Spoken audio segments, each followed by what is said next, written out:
On this video, we will talk about the area of regular polygons. But before we start talking about the area of regular polygons, let's just try to review what a regular polygon is. So for our discussions, we're going to take in consideration a regular octagon, which is inscribed in a circle, and let's try to define and give an example for the following terms. So the first term that we want to discuss is the center of the regular polygon. Well, what is exactly the polygon that we are discussing? Well, at least for the discussion that I want for us to have today, we want to take in consideration an octagon, which is it's not just an octagon, but a regular octagon that is inscribed in a circle. So the figure that we are describing is this. This is the regular octagon that we are discussing. What I'm highlighting here in red, this is a regular octagon. And actually, before we go any further, let's just review two properties of regular polygons. So for any regular polygons, there are two properties that regular polygons will share. And the first one is that all sides are congruent in a regular polygon. And in addition of that, all central angles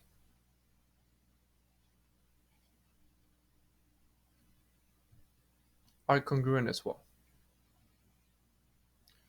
So regardless of the amount of size that the regular polygon has, in this case, we're talking about a regular polygon which has 8 sides, regardless of how many sides it has, this is just going to be a property that all regular polygons share, is that all sides are going to be congruent and all central angles are going to be congruent. So now coming back to the actual example now of the regular octagon, we want to just define the center of the regular polygon. And in this case, the center of the regular polygon is pretty much the point that is in the middle of the regular polygon, which in this case, we're talking about point O. Seems like O, it's at the center of the regular polygon, so therefore O, it's what we're going to refer to as the center of the regular polygon. Now, when we talk about the radius of the regular polygon, so if we come back to our example here, the radius of the regular polygon can be seen as also being the radius of the circle. Because the way that it's been described here, we want to say that we have a regular polygon which is inside of a circle. O seems to be the center of the regular polygon, and O seems to be the center of the circle. And now notice that points A, B, C, D, and all the rest of the points are actual points on the circle.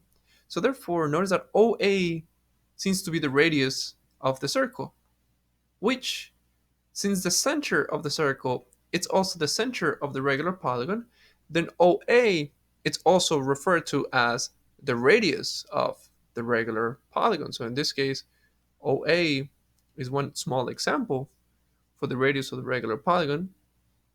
Also, OB, it's another example of the radius of the regular polygon. Also, OC, it's another example of the radius of the regular polygon, and so forward. Now, what exactly do we mean by the central angle of the regular polygon?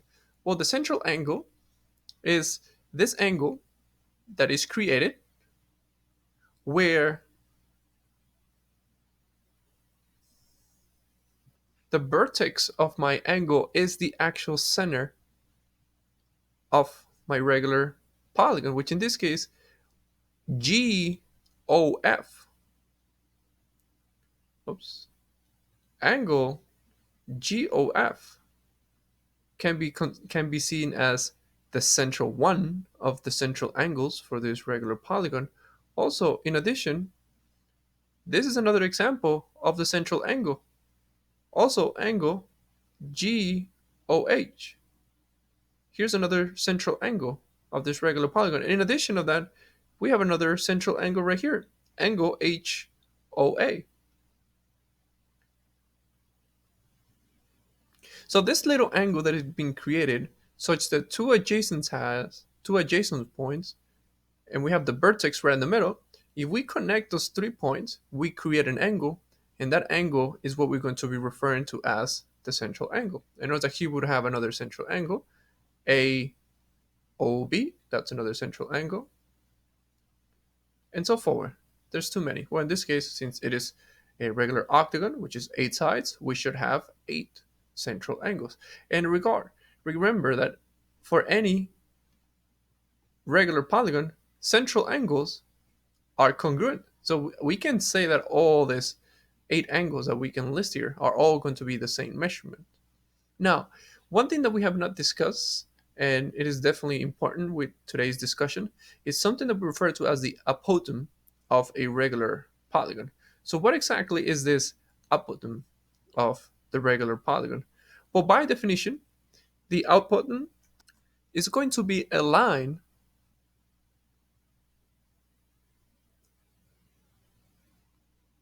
that will represent the distance from the center to the midpoint of any of the legs of a regular polygon.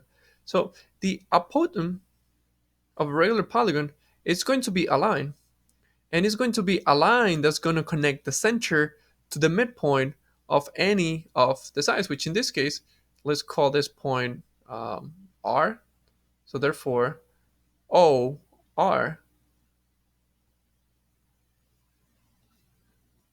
can be seen as the apotem of this regular polygon. Now, what's so interesting about this line? Well, since OR represents distance, it is some kind of a length. And we know that to find the distance between a point and a line, this line must be perpendicular. And this is something that it gets overlooked. So the apotem, it is a perpendicular line to the sides of the regular polygon.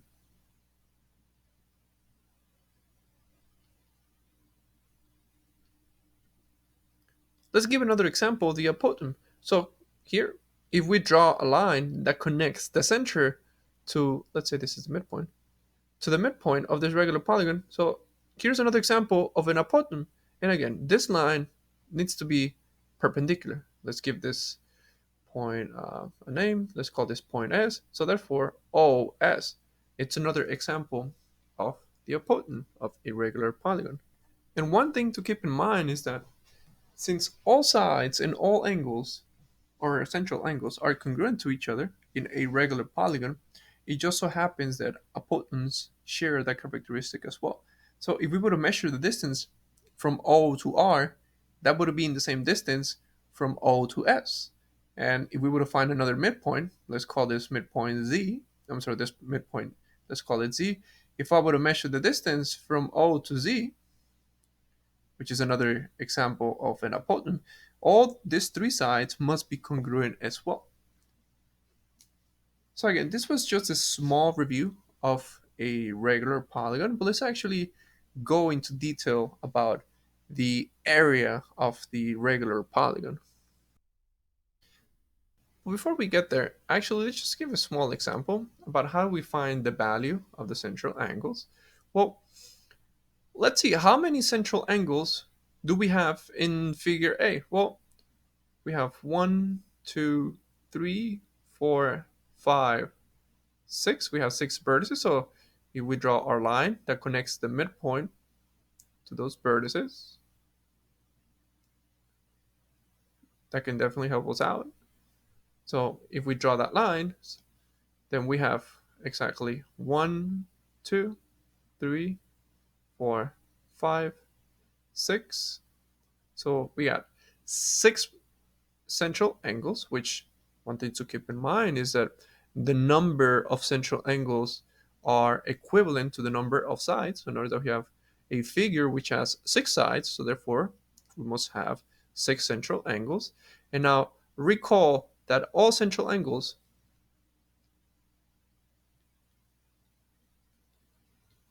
are congruent.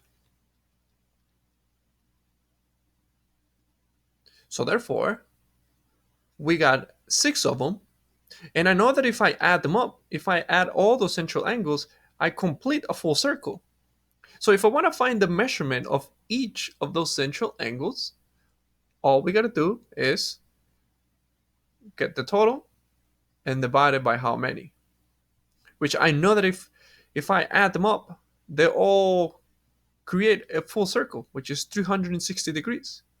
So if I want to break their measurements in an equivalent form, I must divide them all equivalently, and there are 6 of them. So therefore, if I want to find the measurement of each one of them, I can just find that value by doing 360 over 6, which in this case that will give us a value of 55 degrees.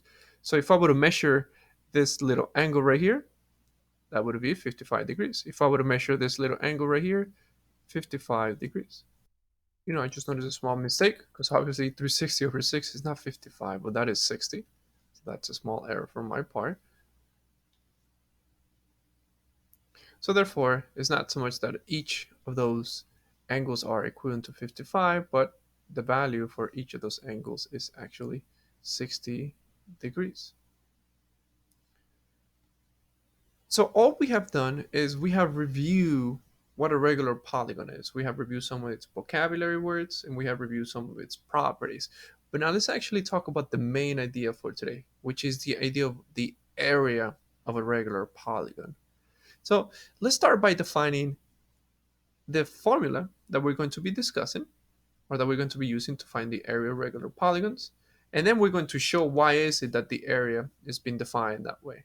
So for any regular polygon, the area of that polygon, it's always going to be equivalent to half of the product between the apothegm and the perimeter. And we can define it this way. A equals 1/2 A times P, where A and P, well, A is for the apothegm and P is for the perimeter. So the only things that we need to define the area of a regular polygon, it is this length that is created when we join the center to the midpoint on one of the legs in my regular polygon, and also just the perimeter of my regular polygon. Because if I multiply those two and I multiply by 1/2, I will always get the area of a regular polygon. But why is it that the area has been defined that way? Well, let's prove that this expression right here, 1/2 apothegm times the perimeter, it's always going to be equivalent to the area of the actual regular polygon. So let's start by doing a statement and reason table.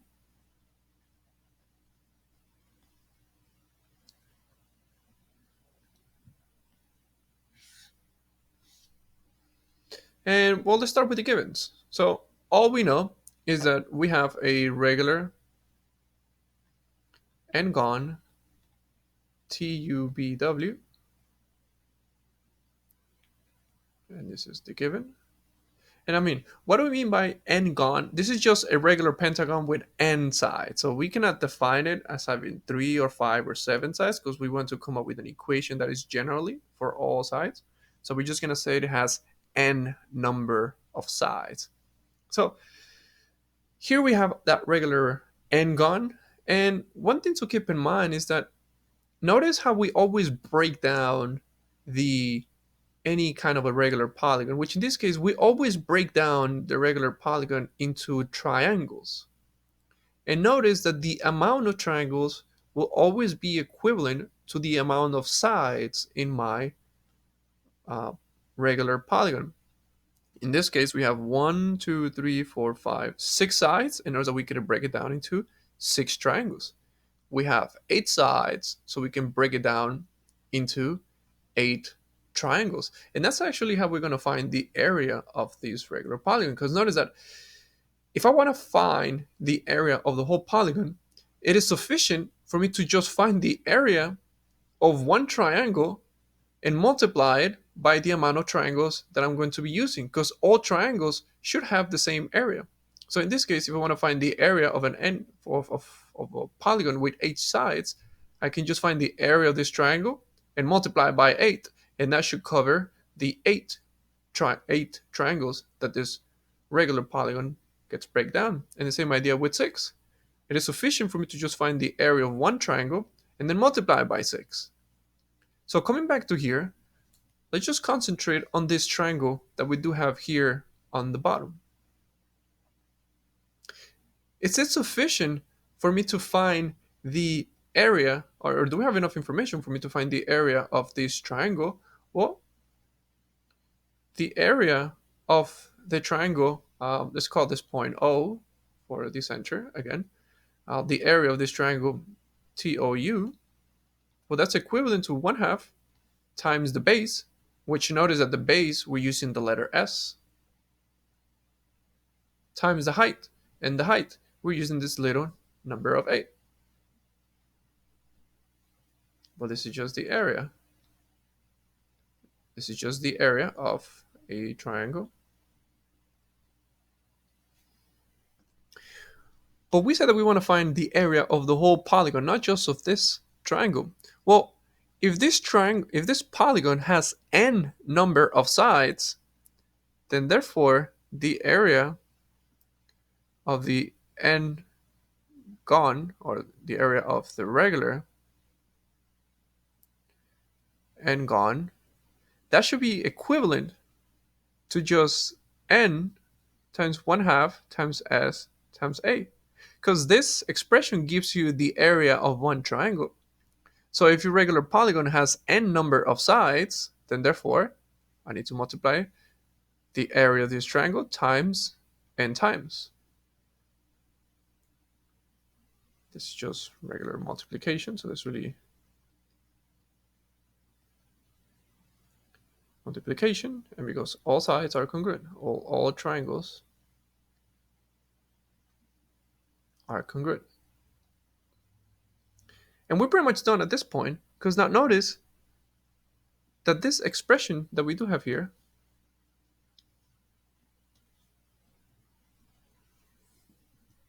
we can break it down a little bit further, because remember that at least on this figure, S is the value of the side of the figure. So from T to U, that's S.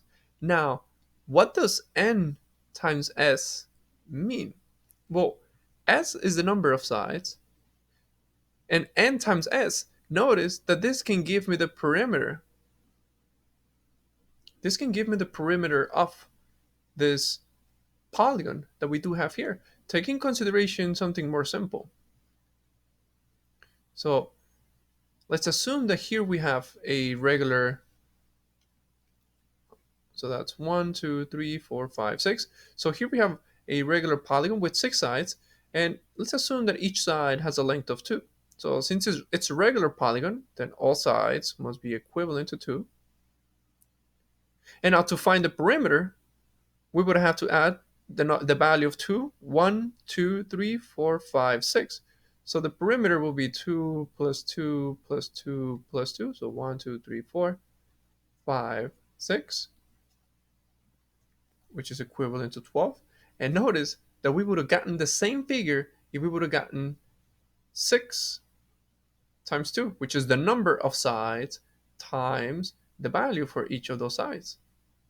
So notice that n times s can also be seen as the perimeter of this regular polygon. So now we can come back to the expression that we do have here, and now we can say, look, the area of the actual regular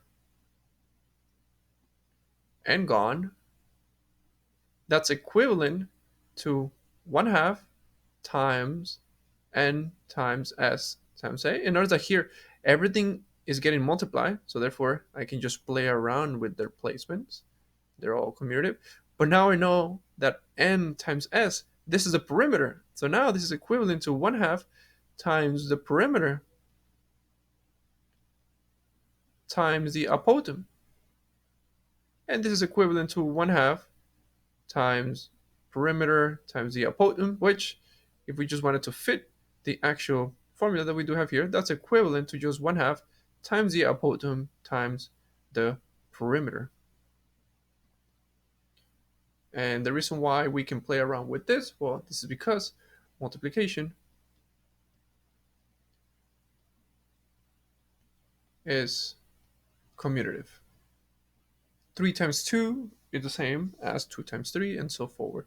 And notice that all what we have shown is that to find the area of any regular polygon, all we got to do is find the perimeter, find the apothegm, multiply them, and then just take half of it. And the reason why we have to take half of it is because we're finding the area of triangles. So this is all good to know, and at least we know why this formula works out. But let's actually try out and let's do two examples to find the area of regular polygons. So let's take a look at example 6 now. Looking at example 6, notice that we want to find the area of a regular hexagon, and the value of the apothegm is 9. So recall that the area is 1/2 times p times a, where at least I know that the value of a is 9. So the only thing that we're missing is the perimeter. So if we know the value of the perimeter, then we're pretty much done. So how do we find the value of the perimeter?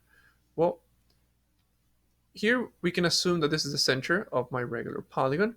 And now notice that in this case, the distance from the center to the midpoint of the side, that is 9, which is exactly what we expected to have. Here we know that the apothegm is 9. So let me just bring out this triangle here.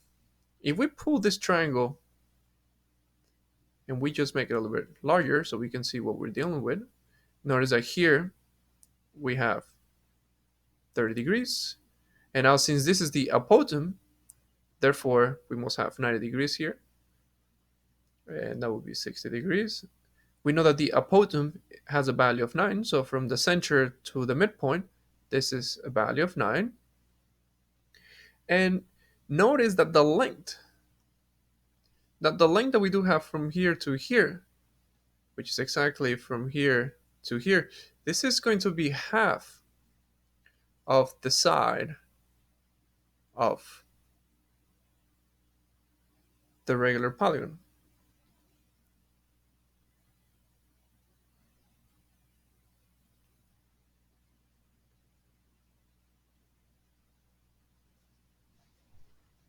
So this is all we know. We can just deal with this if it was some kind of a right triangle, a 30, 60, 90 right triangle. And notice that what we're missing here is the perimeter. We don't know the perimeter, but in order for us to find the perimeter, we need to know the length of the actual side of the regular polygon. But we can use this triangle to just find half of it. And once we know the value of this length, if we multiply it by 2, we should get the value of the whole leg of this regular polygon. So now our goal is just to find this length. So if we want to find this length, we have a right triangle. So let's think about the tools that we do have to solve right triangles. The first one is the Pythagorean Theorem, which we cannot use. Because to use the Pythagorean Theorem, we need to know the value of two sides. So that's that's a tool that we cannot use. But now notice it's a 30, 60, 90 right triangle. So recall that we do know a relationship because this is a special right triangle. This is a special right triangle here. And the special right triangle for the 30, 60, 90, it says that there's a ratio between those sides.